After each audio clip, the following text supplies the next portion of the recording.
Est-ce que tu es une belle personne? Ah bah, c'est ce dont on va parler aujourd'hui dans ce nouvel épisode du podcast En eau trouble. Alors, bienvenue à toi, ici Fabien. Et si j'ai envie de te parler de ce sujet, bah, c'est parce que j'en parlais encore avec un pote aujourd'hui. Euh, Cette histoire en fait d'être une bonne personne. Et tu sais, c'est ce truc, tu as certaines personnes comme ça qui font des compliments, ça m'arrive régulièrement, enfin ça m'arrive de temps en temps une personne qui me dit Fabien, waouh, tu es une belle personne. Et je sais jamais comment réagir à ce genre de truc parce que de prime abord, tu as envie de dire oh merci, mais oui, oh c'est gentil ça. Alors qu'en fait, la personne, bah, elle te voit sous ton bonjour, elle te voit dans une circonstance qui fait qu'elle a envie de te dire ça. Donc, tu vois, bah, ok, ça peut être chouette de célébrer ça et de dire merci. Mais il y a un gros mais, et c'est le sujet du jour, parce qu'on va parler de shadow work et de zone d'ombre. Mais cette personne, en fait, elle ne voit pas la totalité de ton être. Bien évidemment, elle ne voit qu'une portion et qu'une portion qui l'arrange à l'instant T. Parce qu'on n'est jamais qu'un côté de la pièce, en fait. C'est pour ça que j'ai envie de te parler de shadow work. C'est un terme très à la mode en ce moment. Il y a plein de bouquins qui sortent là-dessus. En gros, c'est le travail de l'ombre. Alors, il y a toujours un truc un peu de... si c'est anglophone, c'est toujours un peu plus stylé ou ça attire les gens, je sais pas. Bon, shadow work, bref, c'est le travail de l'ombre. C'est Jung qui parlait de ça, en fait, quand tu es dans un process d'individuation, quand tu t'intéresses à être un être entier, à réintégrer des parts de toi, à un moment donné, tu vas faire ce travail de l'ombre, en fait. Et tu peux pas passer outre. Puisque nous passons notre temps, quand je dis nous, je parle de moi, hein, et tous les êtres humains de façon globale, nous passons notre temps à foutre sous le tapis des parties de nous qui ne nous arrangent pas, qui nous rendent pas aimables. Et ça, c'est grandement basé sur notre éducation, sur nos référentiels culturels. En fonction de ce qui est considéré comme inacceptable, bah forcément, on va le réprimer, le refouler, le mettre bien loin, hors de nous. Et après, on va avoir des phénomènes de projection sur les autres qui s'autorisent ce type de comportement. C'est extrêmement visible avec la violence, par exemple. Comme on vit dans une société qui a complètement brimé la violence individuelle, parce que y a eu toute une évolution en termes de spirale dynamique. Je te renvoie aux vidéos concernées. On est passé successivement de rouge à bleu et plus ou moins à orange aujourd'hui. Le niveau dans lequel la violence s'exprime librement, c'est le niveau rouge de la spirale dynamique. C'est le temps des empires, c'est le temps des tueries de masse, tous les moments dans l'histoire de l'humanité où l'humain s'est fait... en gros, hein, pour faire court, hein, pour faire simple, c'est évidemment bien plus nuancé que ça, mais toutes les phases de l'humanité dans lesquelles on se mettait sur la gueule et où on allait piller des villages, tuer des familles, violer des mères avec leurs gosses, et bref, tous les trucs les plus crades possibles que l'humain a toujours fait. Hein, je veux dire, ne nous croyons pas évoluer. L'humain, dans la plus grande partie de l'histoire de l'humanité, c'est ce qu'a fait l'humain. Donc ne va pas me raconter « Non, mais moi, je suis un être de lumière et tout ». Regarde d'où tu viens. Regarde l'histoire de tes ancêtres, de l'humanité. Ce n'est pas que, parce que, encore une fois, l'humain n'est pas que ça, mais l'humain est aussi, en grande partie, violent, tueur, violeur, et tout ce qui va avec et qui n'est pas beau à voir. Okay, c'est juste un constat historique, en fait.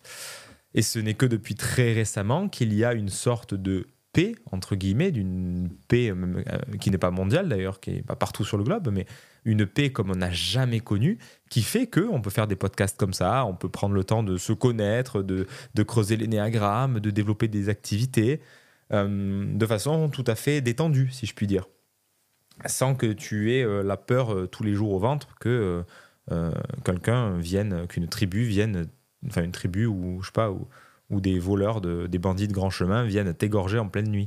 La probabilité, si tu es en France métropolitaine, elle est quand même relativement proche de zéro. Elle n'est pas nulle, mais elle est quand même proche de zéro.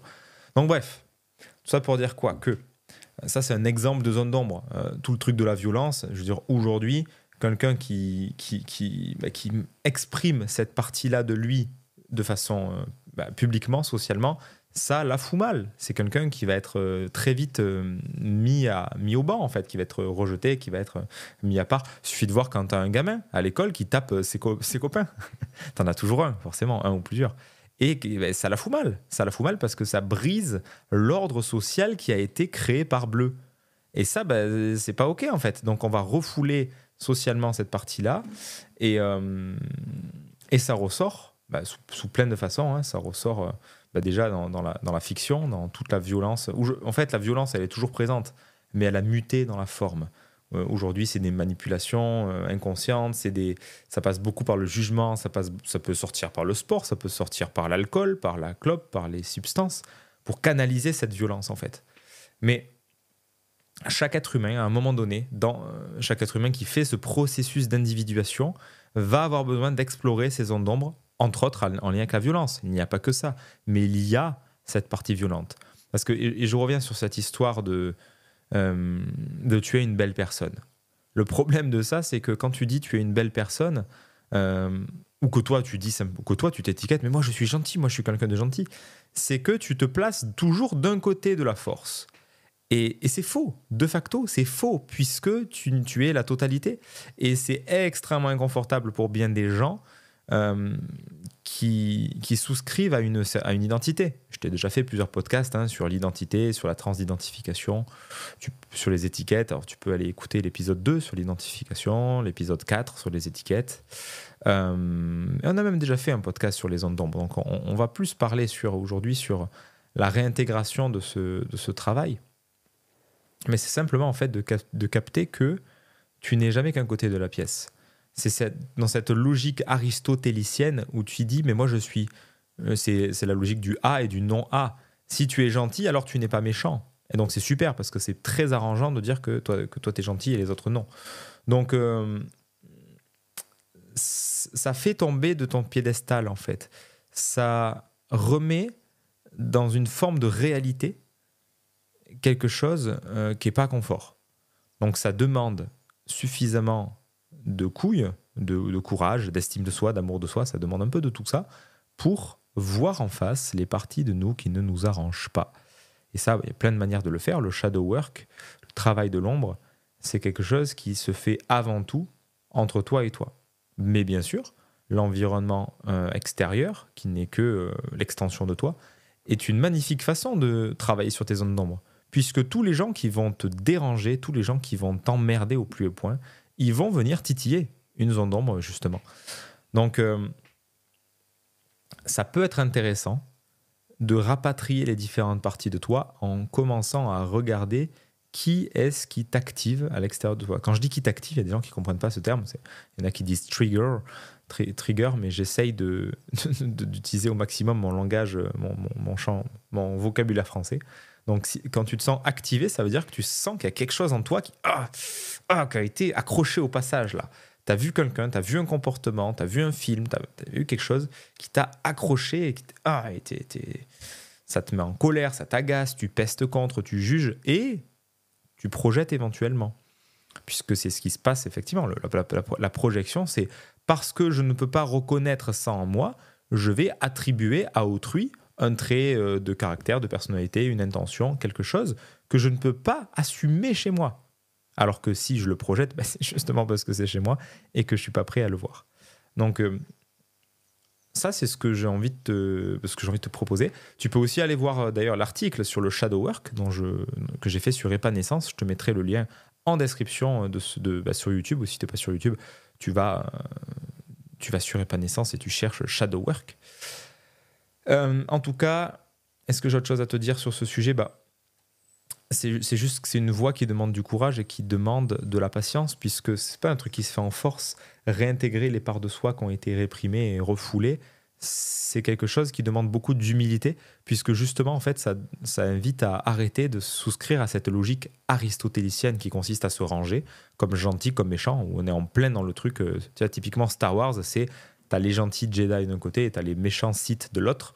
T'as le gentil Yoda et t'as le méchant Dark Vador. Bref, t'as cette logique duel ultra cliché, mais qui est dans un... Je veux dire, aujourd'hui, les batailles de religion ou les batailles de politique, de bord politique, c'est toujours ce délire-là. Hein. C'est ah non, mais les gens de gauche, ils sont comme si. Ah non, mais nous les gens de droite, on a raison. Ou le contraire, nous, les gens de gauche, on a raison. C'est assez fou, en fait. Mais ça marche toujours. Donc cette logique aristotélicienne, elle est complètement désuète. Aujourd'hui, dans la réalité, je veux dire, dans le réel de tous les jours, tu es un être qui est profondément mu par la logique non aristotélicienne, c'est-à-dire que tu as en toi les deux polarités. Le jour et la nuit, tu as du bien, tu as du mal, tu as du gentil, tu as du méchant. Enfin, même bien et mal, c'est des jugements moraux. Donc, mais tu as un côté extrêmement gentil, un côté extrêmement méchant, un côté extrêmement bienveillant, un côté extrêmement malveillant. Tu as autant le gentil que le connard en toi, en fait. Donc, c'est toujours ce truc un peu déconcertant dès que tu sors de cette logique des camps, de commencer à assumer que tu as aussi un côté malsain, un côté pas beau du tout, un côté moche, un côté... bref, tous ces trucs que tu peux ne pas aimer avoir en toi, mais qui sont là aussi. Il y a des parties de toi comme ça. Et tout le paradoxe, et je terminerai là-dessus, c'est que plus tu réprimes ces parties-là, plus elles vont ressortir sous forme de retour du refoulé, plus ça va t'exploser à la gueule, en fait. Donc, d'où l'intérêt de réintégrer ces parties de soi pour ne pas en être tributaire, pour ne pas en être le jouet. Parce qu'une partie de toi réprimée finit toujours par te péter à la gueule. C'est une loi physique, en fait. C'est Jung qui disait « ce à quoi tu résistes persiste ». Donc, que tu y résistes consciemment ou inconsciemment, d'ailleurs. Mais souvent, la zone d'ombre, elle est là parce que dans ton enfance, dans ton éducation, on t'a appris que ça, c'est pas OK. De frapper tes camarades, c'est pas OK. Je sais pas moi, de crier sur les gens, c'est pas OK. Voilà, c'est que quelques exemples en lien avec la violence, mais tu peux en trouver plein d'autres. Voilà, si ce podcast t'a apporté un petit quelque chose, tu peux mettre un pouce, le partager à des gens que ça pourrait intéresser, et puis continuer ta balade avec Épanescence, que ce soit avec un autre podcast, ou approfondir ce sujet-là avec l'article concerné sur épanescence.com. À tout bientôt.